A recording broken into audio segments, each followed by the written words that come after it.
Depuis décembre 2019, la Côte d'Ivoire est dotée d'une stratégie nationale de mise en œuvre de la ZLECAf.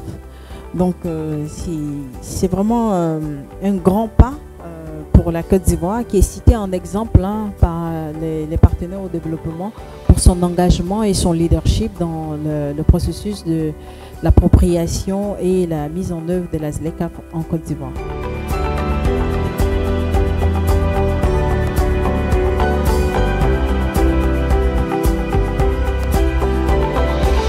C'est l'aspect relatif au règlement des différends qui peut être un point qui pourrait intéresser la justice pour savoir comment est-ce que le ministère de la Justice, à travers ses acteurs, peut s'impliquer dans cet aspect de la ZLECAf.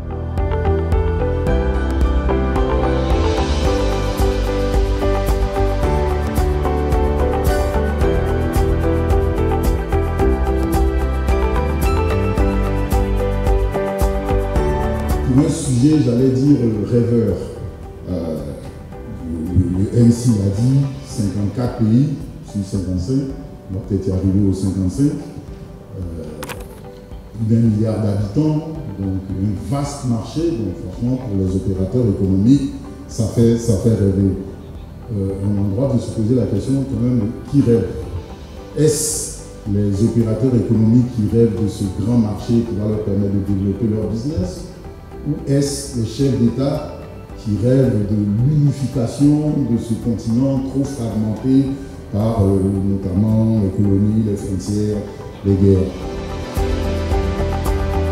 Les bénéficiaires des rêves, c'est nous tous, surtout le secteur privé. Je crois que cette initiative est l'une des plus grandes initiatives de l'Union africaine. Dans cette nouvelle aventure, on va découvrir les choses ensemble.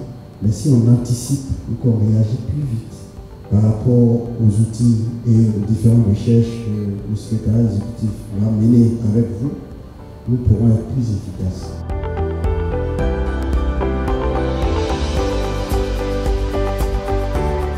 Nous sommes en train d'étudier vraiment des produits pour lesquels nous avons un avantage comparatif et de voir quels sont les pays, quels sont les marchés ou les potentiels acheteurs qui pourront permettre à nos opérateurs d'avoir une plus grande part de marché sur le continent.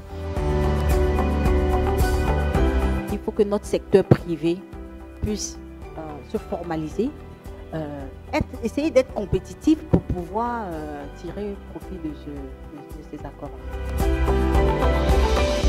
Je voudrais remercier Monsieur le ministre du Commerce et de l'Industrie d'avoir eu cette initiative en nous envoyant Madame la secrétaire exécutive du comité national chargé de la ZLECAf pour nous informer et nous sensibiliser à cet égard.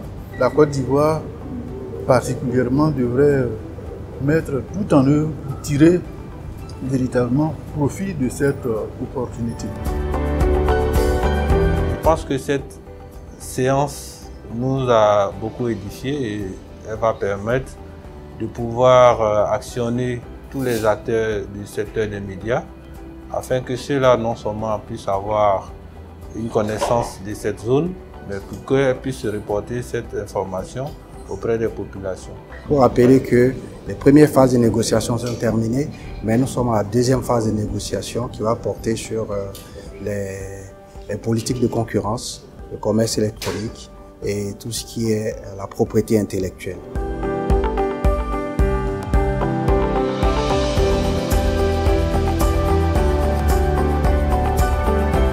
Nous faisons le tour de toutes les administrations publiques et privées et toutes les fêtières qui sont membres du comité national pour les sensibiliser sur les enjeux, l'importance et les plans d'action à mettre en œuvre dans le cadre de la ZLECAf afin que notre pays puisse tirer le maximum de profit de cet accord qui, comme l'a dit le secrétaire général, nous offre une opportunité inouïe de développer notre économie et de développer l'Afrique tout entière.